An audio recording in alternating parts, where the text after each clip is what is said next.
सिर्फ कर्जे 11, 12, 20 अरब डॉलर के चक्कर में हम जमीन पे लेट जाए और सब कुछ चाइना को दे दें, तो सही वही बात होगी जो कोर कमांडर बलूचिस्तान ने कहा था कि हम सिर्फ उनके टायरों में पंचर लगाते रहेंगे और अपने होटलों पे खाना खिलाएंगे और ये पूरा रीजन चाइना टेक ओवर कर लेगा।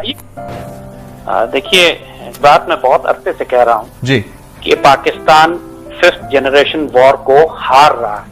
वो इतनी शर्मनाक और खतरनाक है कि हमें अगले 50 साल के लिए मकरूज कर गए, गुलाम बना गए।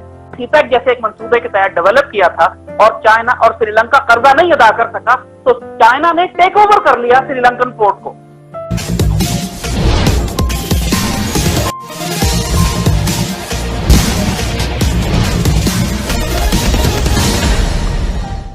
अभी आपने पाकिस्तान टीवी पर हो रहे एक परिचर्चा को सुना जिसमें सीपैक अर्थात चाइना पाकिस्तान इकोनॉमिक कॉरिडोर की बात हो रही है। यह एक वैकल्पिक रोड है जिसके द्वारा चाइना अपने सामान को पाकिस्तान के रास्ते सीधे ग्वादर पोर्ट जो अरब सागर में स्थित है वहां ले जाएगा। अभी समुद्र के रास्ते ही चाइना के अधिकतर सामान बाहर जाते हैं। पहले चाइना से साउथ चाइना सी आता है, फिर पैसिफिक ओशन, फिर हिंद महासागर और फिर हिंद महासागर से होकर अरब सागर में सामान यहाँ आते हैं और बाकी देशों को जाते हैं। आप लोगों को पता है कि साउथ चाइना सी में अभी चीन के जहाज़ों का निकलना कभी भी मुश्किल पड़ सकता है, क्योंकि अमेरिका का जंगी बेड़ा, ऑस्ट्रेलिया, जापान तथा भारत भी हिंद महासागर में मौजूद है।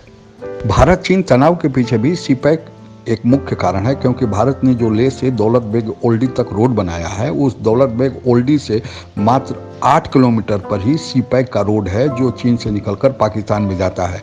अगर युद्ध की स्थिति हुई तो भारत इस निकास द्वार पर ही चीन के निकलने वाले सामान को ब्लॉक कर देगा और उसका कोई भी उत्पाद चीन से निकलकर पाकिस्तान के रास्ते ग्वादर पोर्ट तक नहीं पहुंच पाएगा। चीन अपने यहाँ निर्मित सामानों को विश्व के अन्य भागों में पहुंचाने के लिए एक परियोजना बनाया है जिसका नाम है one belt one road initiative. CPEC भी उसी का एक भाग है। इस योजना के तहत चीन पाकिस्तान समेत कई देशों में रोड आदि बना रहा है। हालांकि इस रोड का उपयोग तो चीन अपने सामानों को एक जगह से दूसरी जगह ले जाने के लिए करेगा, पर इस रोड पर आने वाली सारी लागत उस देश से वसूल करता है जिस देश से होकर यह रोड गुजरती है। आज के तारीख में यह कर्ज $86 बिलियन का पाकिस्तान में हो चुका है और अभी तक सीपैक का 1/3 काम ही पाकिस्तान में पूरा हुआ है।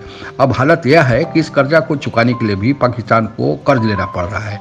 जो देश कर्ज नहीं दे पाते हैं उनसे मनमानी ढंग से चीन वसूल करता है। इसका ताज़ा उदाहरण श्रीलंका का हम्बनटोटा बंदरगाह है जो इसी परियोजना के तहत बना था, पर श्रीलंका सरकार उसका लागत नहीं लौटा पाई, तो आज वह 100 साल के लिए चीन के कब्जे में है।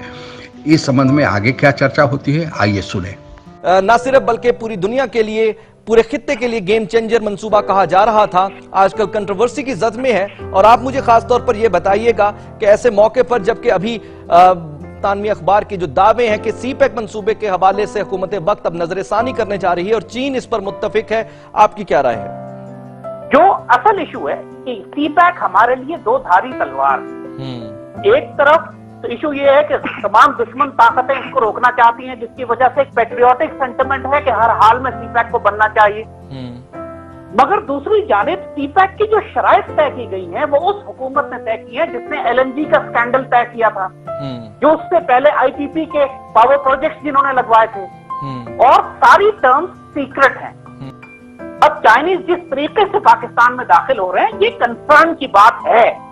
अब मुझे कोई ये नहीं कह सकता कि मैं वेस्टर्न या वेस्टेड इंटरेस्ट पे काम कर रहा हूं, लेकिन जब एक पेट्रियोटिक सेंटिमेंट भी यही है कि आप सीपैक की टर्म्स एंड कंडीशंस पहले डिफाइन करें। पहले ये कहा गया था कि वो सिर्फ एक ट्रांजिट रूट होगा, $1.4 ट्रिलियन की एक्सपोर्ट उन्होंने पाकिस्तान से करनी है, तो एक रोड रूट तो वो इस्तेमाल करेंगे ही। लेकिन फिर जब पता लगा कि इसमें टर्म्स कुछ ऐसी भी हैं कि they want to take over the agriculture, बड़े बड़े स्केल ऑफ लैंड बलूचिस्तान में एग्रीकल्चर के लेना चाहते हैं, स्टॉक एक्सचेंज को खरीद चुके हैं कराची का पूरा। इसके बाद सीपैक के अंदर इन्होंने मेट्रो को भी सीपैक में डाल दिया। तो अब इतनी कंफ्यूजन है सीपैक पे कि एक्चुअली सीपैक की तमाम टर्म्स को रीनिगोशिएट करने की जरूरत है। लेकिन यहाँ खासतौर पर इकोनॉमिक पॉलिसीज के हवाले से जिन खदशात और खौफ का इजहार, अब सवाल ये है कि पहले हमें हमेशा पूरी पाकिस्तानी कौम को कहा गया कि चाइनीज इन्वेस्टमेंट कर रहे हैं, जैसे ग्रांट एक ग्राटेक के तोहफा दे रहे हैं हमको ताकि पाकिस्तान डेवलप हो और उसके बाद उनका $1.4 ट्रिलियन साल की ट्रेड उनकी यहाँ से गुजरे। लेकिन अब हमें पता लगा कि ये तो कर्जा था सारा जो हमें अदा करना है, इसमें कोई भी ग्रांट नहीं थी। और यही मैं कहूँ कि सारी आज तक किसी को भी पाकिस्तान में सीपैक के प्रोजेक्ट की टर्म्स नहीं मालूम है। This is the dangerous war. अच्छा, मुझे और अभी चाइना, अभी आपको मिसाल दें, श्रीलंका में एग्जैक्टली यही केस हो चुका है कि श्रीलंका ने अपनी पूरी एक बंदरगाह गवादर जैसी जो है वो चाइना के हवाले कर दी, कि जिसको चाइना ने सीपैक जैसे एक मंसूबे के तहत डेवलप किया था, और चाइना और श्रीलंका कर्जा नहीं अदा कर सका, तो चाइना ने टेक ओवर कर लिया श्रीलंकन पोर्ट को। जबकि पब्लिक में जो बातें सामने आ रही है वो हमें खौफजदा कर रही है। हमें ये कहा जा रहा है कि 91% प्रॉफिट गवादर के चाइना को जाएंगे और 9% सिर्फ गवादर डेवलपमेंट अथॉरिटी के पास आएंगे। अगर इस तरह की टर्म्स हैं, then this is a sell off. अच्छा ज़ैद साहब, अब मुझे जरा फाइनल एक कमेंट आप ये कीजिएगा, ऐसी सूरत हाल में जब पाकिस्तान बहुत सारे चैलेंजेस का सामना कर रहा है और खास तौर पर इस एक कंफ्यूजन का बराह रास्त फायदा उन तमाम एंटी पाकिस्तान जो पावर्स हैं उनको होगा, ममालिक हैं उनको होगा, अब ऐसी सूरत हाल में पाकिस्तानी हुकूमत को इस तरह की एटलीस्ट कंफ्यूजन से बचने के लिए क्या करने की जरूरत है? इतने लोग इस वक्त नई हुकूमत में आए, इनमें किसी को भी डिप्लोमेसी का तजुर्बा नहीं है। सिर्फ शाह महमूद कुरैशी एक पुराना है जिसने थोड़ा बहुत वो एक टेन्योर गुजार चुका है। बाकी सारे के सारे इनको कुछ नहीं मालूम है कि डिप्लोमेटिक प्रोटोकॉल का, इंफॉर्मेशन वॉरफेयर क्या हो रही है, साइऑप्स क्या है, डिसइंफॉर्मेशन पाकिस्तान के खिलाफ क्या चल रही है, फिफ्थ जनरेशन वॉर किसे कहते हैं। इस वक्त अगर इन्वेस्टमेंट पाकिस्तान में एक रोड के हवाले से ही हो रही है, एक राहदारी देने के हवाले से ही हो रही है, तो एटलीस्ट इसका खैर मकदम तो करना चाहिए। अब जिस तरह के वाकयात बच्चियों की शादियों के और उनको चाइना ले जाकर उसके बाद उनको जिनसी तौर पर इस्तेमाल करने के सामने आए हैं और पाकिस्तान के मीडिया ने जिस तरह से उनको हाईलाइट किया है, अगर इस तरह के वाकयात इंडिया में चाइना जाके करता या उनका कोई अलाई करता तो इंडियन मीडिया इस तरह हाईलाइट कर रहा होता। देखिए जमील, बात यह है जी कि एस्टिमेट ये है कि 1 करोड़ चाइनीज पाकिस्तान में आकर सेटल होंगे सीपैक रूट के ऊपर अगले 5-6 साल 10 साल के अंदर जी। 1 करोड़ चाइनीज।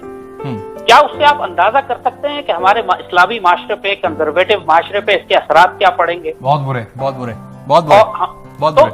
ये बात तो हमें कुछ कहने की जरूरत नहीं है, एवरीबॉडी नोज़। आप कुत्ते खाएंगे, बिल्लियां खाएंगे, सुअर खाएंगे, फिर वो आपका जो आपकी वाइल्ड लाइफ है वो तबाह कर देंगे, वो भी खत्म हो जाएगी। तफरीह का है ना जी। तो आपको यही बात कि इल्लामा इकबाल ने जो बात कही थी, इस रिस्क से मौत अच्छी जिस रिस्क से आती हो परवाज में कोताही। बात ये कि हम अपनी जान, माल, इज्जत, आबरू, अपने ऑनर, अपनी गैरत, अपनी तहजीब तो नहीं फरोख्त कर रहे हैं 10 अरब 15 अरब डॉलर के लिए, इसलिए कि चिनिया अपनी सामान ले जाके बेच सके गवादर के लिए। हमको अपनी शराइत, अपनी मर्जी की तय करनी और सिंपल रूट दें उनको, जैसे कहा कि सिंपल सीधा रूट दें कि जी आप अपने ट्रक लेके यहाँ से यहाँ चले जाएं। फैक्ट्रीज जो आप लगाएंगे यहाँ पर वो पाकिस्तानी टेक्निकल टीम होंगी, आप टेक्नोलॉजी ट्रांसफर करेंगे और हमारी बाकी इसके अलावा इनको स्टॉक एक्सचेंजेस और ज़राअत और एग्रीकल्चर और हमारी पावर यूटिलिटीज और हमारी पावर जनरेशन, हमारी एजुकेशन, ये सब इनके हवाले करने की जरूरत नहीं। और इसके लिए जाहिर है चूंकि शरायत खतरनाक है, जब खुफिया रखी गई है, वरना पब्लिक इंटरनेशनल एग्रीमेंट है, पब्लिक क्यों नहीं करते आप?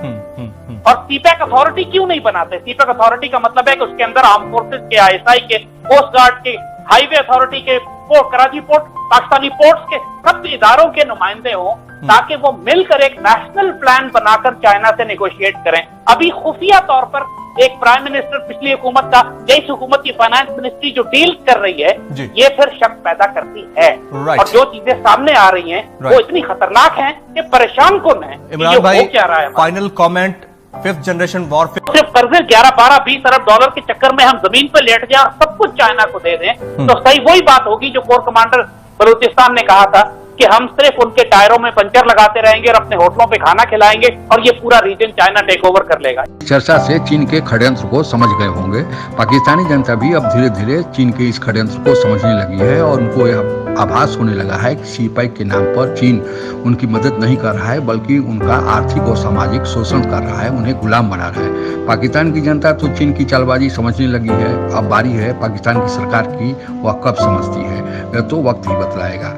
मेरे इस चैनल पर विभिन्न विषयों जैसे धर्म, ज्ञान, इतिहास, सफलता के सूत्र आदि वीडियोज उपलब्ध हैं। आप इसका लाभ ले सकते हैं। अगर आप मुझसे जुड़ा रहना चाहते हैं तो कृपया मेरे चैनल को सब्सक्राइब भी करें तथा बेल आइकन दबा दें, ताकि जब भी कोई मैं नया वीडियो डालूं आप तक उसकी सूचना तुरंत पहुंच जाए। धन्यवाद। जय हिंद।